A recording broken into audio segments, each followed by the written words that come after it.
2017년 5월 26살의 한 여성이 구글에 검색어를 입력합니다. 이 검색 기록이 2년 뒤 뉴욕 법정에서 증거로 제출됩니다. 같은 달 이 여성은 4,200만 원짜리 전용기를 탑승합니다. 목적지는 네브래스카주 오마하, 목적 워렌 버핏의 버크셔 해서웨이 연례 주주총회 참석. 도착 후 버핏의 프라이빗 파티에 몰래 잠입합니다. 빌 게이츠와도 어울립니다. 전용기 비용 안 냈습니다. 가짜 송금 확인서를 보냈을 뿐입니다. 뉴욕에 돌아오니 묵고 있던 호텔 측에서 방의 비밀번호를 바꿔버렸습니다. 짐은 창고에 처박혀 있었습니다. 호텔비를 안 냈으니까요. 이 모든 일을 벌인 사람, 러시아 트럭 운전사의 딸, 독일 시골 마을 출신, 대학 중퇴, 은행 잔고 거의 제로, 애나 소로킨, 일명 애나 델비.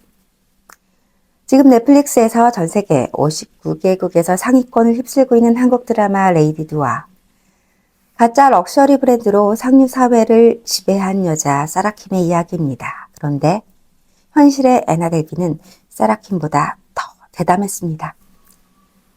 레이디 두아의 사라킴. 사라킴은 부두아라는 가짜 럭셔리 브랜드를 만듭니다. 짝퉁 가방을 최상위 0.1% VVIP들에게만 명품으로 판매합니다. 잠깐 딴 길로 세보면 저는 한국어 제목과 작품 속 브랜드 명칭도 재밌었습니다. 레이디 두아, 철자를 살짝 바꿔 유명 디자이너 브랜드인 디올의 이미지를 연상시키려는 것이었을까요? 실제 그 브랜드에서는 레이디 디올이라는 가방 라인을 갖고 있거든요. 영어 제목은 레이디 두아 대신 아트 오브 세라로 했는데요. 어쩌면 의도된 현상이 상표 희석화 등으로 인한 법적 책임으로 파급될까봐 이를 피하기 위한 것이 아닐까 생각해봤습니다. 그리고 브랜드 명칭인 부두아. 부두아는 프랑스어로 18, 19세기 귀족 여성들의 내밀한 공간을 뜻합니다. 오직 여성만의 사적이고 비밀스러운 은밀한 방이죠. 한국어 제목도 브랜드 이름도 일종의 영리한 기호 설계로 보입니다. 사라킴의 무기는 가짜 자기 자신으로 브랜딩한 가짜 상품이었습니다. 애나 델비는 가짜 자기 자신을 만드는 데 훨씬 과감했는데요. 우선 사라킴처럼 이름을 바꿨습니다. 러시아식 성 소로킨을 버리고 델비를 택합니다. 나중에 어머니의 결혼 전 성이라고 주장을 했는데요. 부모님은 그 성을 모른다고 했습니다. 완전한 창작이었습니다. 억양도 바꿨습니다. 뉴욕타임스 기자가 정체를 알 수 없는 범유럽적 억양이라고 묘사한 그 특유의 말투. 러시아도 아니고 독일도 아닌 어디선가 들어본 것만 같은 상류층의 말투를 만들어냈습니다. 그리고 핵심. 아버지가 만들어둔 6,700만 달러의 신탁 기금이 있다. 우리 돈으로는 약 800억 원. 완전한 허구였습니다. 사라킴은 가짜 명품으로 진짜 부자들을 속였습니다. 애나 델비는 자기 자신이라는 가짜 명품으로 뉴욕 전체를 속였습니다. 픽션보다 현실이 한 수였습니다. 애나는 1991년 모스크바 남쪽의 한 도시에서 태어났는데요. 16살에 독일로 이주합니다. 독일어도 못하고 친구도 없고 유일한 탈출구는 보그 매거진과 패션 블로그. 나중에 런던 미술학교에도 입학했지만 중퇴를 합니다. 파리 패션 잡지에서 인턴으로도 일합니다. 2013년 뉴욕 패션위크 참석자 대서양을 건넙니다. 그리고 깨닫습니다. 이 도시에서는 아무도 내 과거를 모른다. 내가 누구든 될 수 있다. 애나 델비의 살기 행각이 왜 재밌냐고요? 실화가 드라마보다 더 허구 같기 때문입니다. 파이어 페스티벌의 유명한 사기꾼 빌리 맥팔랜드가 운영하던 신용카드 회사 매그나이시스의 본사에 애나가 며칠만 지어달라고 요청합니다. 며칠이 4개월이 됩니다. 명품 가방과 옷이 사무실 바닥을 뒤덮습니다. 결국 회사가 다른 건물로 이사를 가면서야 그녀를 내보낼 수 있었습니다. 레이디 두아에서 사라킴이 타인의 삶에 기생하는 장면. 현실의 애나는 사기꾼의 사무실에 기상했습니다. 사기꾼도 사기꾼에게 속은 겁니다. 다시 2017년 5월로 돌아가 볼까요? 시작할 때 소개해드린 그 사건입니다. 애나는 전용기 예약 어플인 블레이드의 CEO를 소호해 한 하우스 파티에서 만났습니다. 사교적으로 딱 한 번 만난 것뿐입니다. 하지만 애나는 그 이름을 이용합니다. 워렌 버핏을 만나러 가요. 도이치방크에서 보낸 것처럼 위조한 4,200만 원짜리 송금 확인서 한 장. 블레이드는 전용기를 내줍니다. 블레이드 CFO 캐슬린 맥코맥은 나중에 법정에서 이렇게 증언했습니다. 우리는 모든 사람들이 처음에는 진실을 말한다고 믿었습니다. 이 한마디, 애나 데이비 사건의 본질을 꿰뚫는 문장입니다. 전용기를 타고 오마이에 간 사이 뉴욕의 11 하워드 호텔이 방 비밀번호를 바꿔버립니다. 신용카드 등록을 안 했으니까요. 짐은 창고행. 보통 사람이라면 몹시 당황했겠죠. 애나 데이비는 달랐습니다. 호텔 매니저 2명의 이름에 해당하는 인터넷 도메인을 구매합니다. 그리고 협박 이메일을 보냅니다. 각각 $100만 대사시겠습니까? 수명 높은 사기꾼 마틴 슈크랄리에게서 배운 수법이었습니다. 참고로 슈크랄리는 에이즈 치료제 가격을 4,000% 올린 인물이고요. 역시 사기죄로 복역했습니다. 호텔비는 안 내면서 호텔 직원을 협박할 돈이 있었던 거죠. 이제 예술법적으로 가장 주목해야 할 지점입니다. 애나 데이비의 궁극적 목표는 맨해튼 파크 애비뉴의 6층짜리 건물을 빌려 초호화 프라이빗 아트 클럽을 만드는 것이었습니다. 애나 데이비 재단. 필요 자금은 $2,200만, 약 280억 원. 80페이지짜리 투자 제안서를 만들었습니다. 데미안 어스트, 트레이시 에민, 울스 피셔, 제프 콘스 같은 네임드 현대미술가들의 전시계획, 팝업 스토어, 프라이빗 레스토랑. 실제로 디자인회사에 의뢰해서 전무적으로 제작했습니다. 자문위원 명단에는 부동산 재벌이자 컬렉터인 아비로젠의 이름까지 올라 있었습니다. 일부는 자기 이름이 올라간 줄도 몰랐습니다. 이 브로셔로 은행에 대출을 신청합니다. $10만 임시 당좌 대여까지 성공적으로 따냅니다. 은행이 속은 겁니다. 투자회사에도 접근합니다. 하지만 여기서 삐끗합니다. 담당자가 서류의 모순을 발견한 겁니다. 독일 사북소녀라면서 여권에는 러시아 출생이라고 되어 있는데요. 레이디 도아에서 녹스 대표가 부두아 제품이 짝퉁임을 알아채는 순간과 같습니다.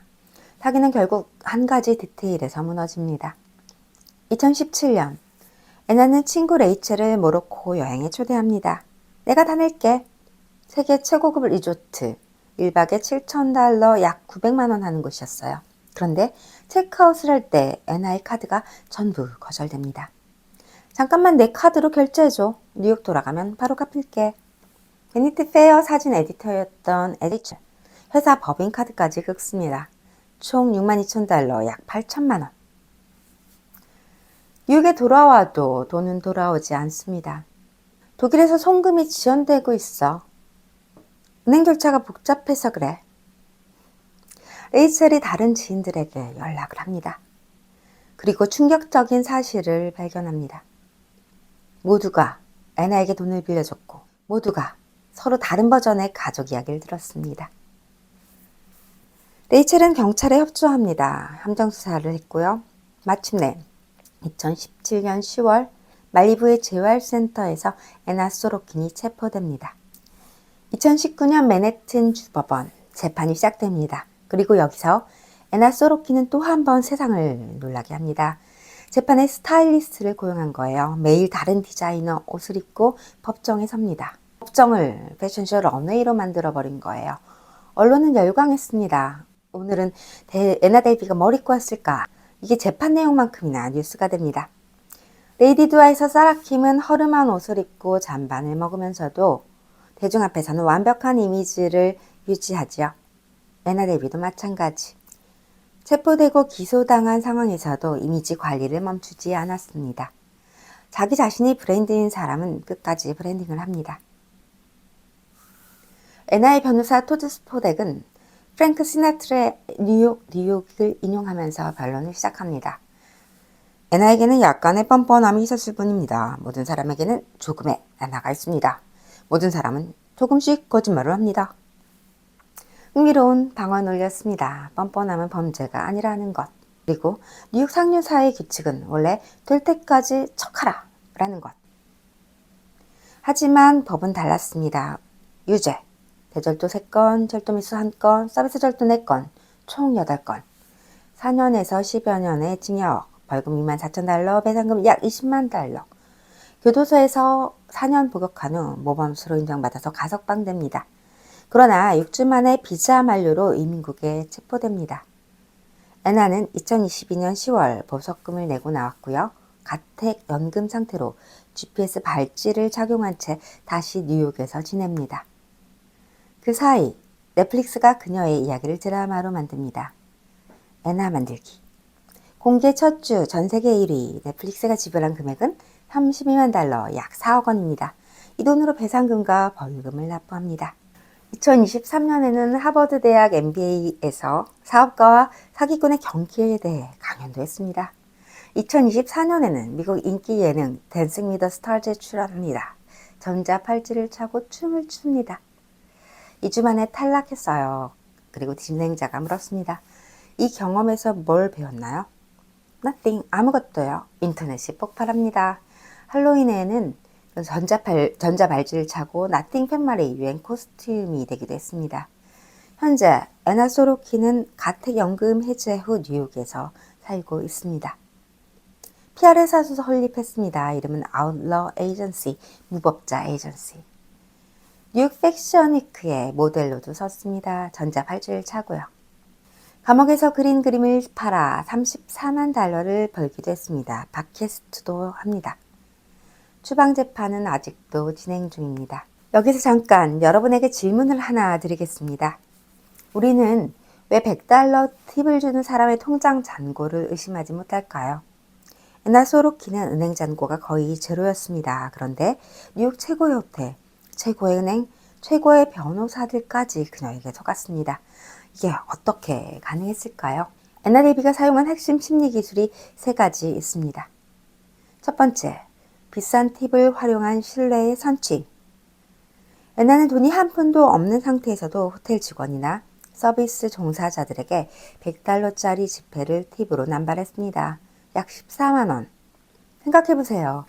호텔 프렌트에서 일하는데 투숙객이 100달러를 쉽게 건넸다면 이 사람은 100달러가 아무것도 아닌 사람이구나 이렇게 착각하게 됩니다. 그리고 상호성의 원리가 작동합니다. 작은 호의를 받은 사람은 무의식적으로 의구심을 갖지 못하고 오히려 그 사람을 돕고 싶어집니다. 100달러의 팁이 수천만 달러의 사기를 가능하게 만든 씨앗, 돈이었던 겁니다. 두 번째, 누구와 함께 있느냐로 가치를 증명하기. 애나는 스스로를 증명하려 애쓰지 않았습니다. 대신 누구와 함께 있느냐를 보여줬습니다. 유명한 컬렉터, 억만장자의 전처, 유력 인사들과 함께 찍은 사진을 인스타그램에 올리고 그들의 파티에 나타났습니다. 사람들은 생각합니다. 저 사람이 저런 유명인과 아는 사이라면 당연히 검증된 사람이겠지. 이것이 후광 효과입니다. 한 명의 유력 인사만 포섭하면 그 주변 인맥은 도미노처럼 따라옵니다. A가 애나를 신뢰하니까 B도 신뢰하고, B가 신뢰하니까 C도 신뢰하고, 레이디 두아의 사라킴도 똑같이 했죠. 먼저 백화점 사장을 포섭하고 그 관계를 방패 삼아 무기 삼아 나머지를 지배했습니다. 한 명을 속이면 10명이 속는 구조입니다. 세 번째, 공격적인 당당함으로 상대를 위축시키기. 세 번째가 가장 소름 끼치죠. 애나는 신용카드가 거절되거나 송금이 늦어진 위기 상황에서 당황하지 않았습니다. 오히려 상대방의 무능함을 꾸짖었습니다. 감히 내 카드가 안 된다고? 당신의 시스템 문제 아니야? 너 지금 나를 의심하는 거야? 사람들은 권위적이고 당당한 태도 앞에서 본능적으로 위축됩니다. 내가 실수했나? 혹은 이 정도 거물을 환하게 해서는 안 되겠다라는 공포심을 느끼게 됩니다. 그러면 정작 확인해야 할 입금 내역이나 서류를 놓치게 됩니다. 이것이 가스라이팅입니다. 나는 이것을 본능적으로 사용했습니다. 이 3가지, 비싼 팁으로 신뢰를 선취하고 유력 인사의 후광으로 가치를 증명하고 당당함으로 의심을 봉쇄하는 것. 애나 데비의 사기는 돈이 아니라 심리학으로 작동했습니다. 그리고 이 3가지는 레이디 두아의 사라킴에게도 다음 편에서 다룰 미술계 사기꾼 이니고 필브릭에도 똑같이 적용됩니다. 필브릭은 3천만 원짜리 수트와 아트바젤 VIP 패스로 이 세 가지를 움직여 2,400억 원의 사기극을 벌였습니다. 자, 이제 큰 그림을 봅시다. 새 인물입니다. 레이디 두아의 사라킴, 가짜 럭셔리 브랜드로 상류 사회를 속인 여자 애나 델비, 가짜 상속녀 페르소나로 뉴욕 전체를 속인 여자, 그리고 다음 편에서 다룰 이니고 필브릭, 제품 지분을 150%까지 중국 판매해 2,400억 원의 대형 사기극을 벌인 미술계의 개츠비. 이 세 사건에는 놀랍도록 동일한 공식이 작동합니다. 1단계, 이미지를 설계한다. 사라킴은 럭셔리 브랜드 대표를, 애나 델비는 독일 재벌 상속녀를, 이니고 필브릭은 블루칩 아트 딜러를 연기했습니다. 2단계, 이미지가 신뢰를 만든다. 3천만 원짜리 수트가 그 사람의 자산을 증명하지 않습니다. 100달러짜리 TV, 은행 잔고를 보장하지 않습니다. 하지만 사람들은 이 정도 수준의 사람이 사기꾼일 리 없다고 믿습니다. 3단계, 신뢰가 돈으로 바뀐다. 검증 없이 건네진 신뢰, 그것이 투자금이 됩니다. 대출이 됩니다. 호텔비가 됩니다. 전용기가 됩니다. 그리고 결정적으로 세 사건 모두 예술과 럭셔리가 교차하는 지점에서 벌어졌습니다. 왜일까요? 예술과 럭셔리는 가치가 주관적인 세계입니다. 100억짜리 그림과 110만 원짜리 그림의 차이를 증명할 수 있는 사람은 없습니다. 명품 가방의 진짜 가치를 계산할 수 있는 공식은 없습니다. 객관적 기준이 없는 곳에서 이미지가 곧 가치가 됩니다. 사기꾼들에게는 완벽한 무대입니다. 전용기 회사 블레이드 CFO가 말했죠. 우리는 모든 사람들이 처음에는 적어도 진실을 말한다고 믿었습니다. 이 문장을 뒤집으면 이렇게 됩니다. 사기꾼은 당신이 검증하지 않을 것이라는 확신 위에서 작동한다. 호텔은 100달러 팁을 보고 신용카드를 확인하지 않았습니다. 은행은 80페이지 투자계획서를 보고 신탁기금을 직접 확인하지 않았습니다. 전용기 회사는 CEO가 아는 사이라는 말만 듣고 결제를 확인하지 않았습니다. 이니고 필브릭의 투자자들도 마찬가지였습니다. 3천만 원짜리 고급 수트와 아트바젤 VIP 패스를 보고 그림의 실제 소유권을 확인하지 않았습니다. 레이디 두아의 고객들이 부두와 가붕이 짝퉁인지 확인하지 않은 이유, 확인하고 싶지 않았기 때문입니다. 이 브랜드를 가진 나라는 이미지가 더 소중했으니까요. 사람들이 생각하는 것만큼 거짓말을 좋아하지 않아요. 그녀는 재판 직후 이렇게 말했습니다. 사과해야 한다면 거짓말이 될 거예요. 솔직히 후회하지 않습니다. 다만 이를 진행한 방식은 후회해요. 레이디 두아는 이런 질문을 던집니다. 진짜와 가짜를 구분할 수 없다면 그것이 정말 가짜인가요? 예술법의 관점에서 답은 명확합니다. 네, 가짜는 가짜입니다. 그리고 그것은 범죄입니다. 하지만 이 사건이 남긴 더 불편한 질문은 따로 있습니다. 애나 델비 변호사가 한 말 기억하시나요? 모든 사람에게는 조금의 애나가 있습니다. 우리는 왜 화려한 외관을 가진 사람을 무조건 신뢰할까요?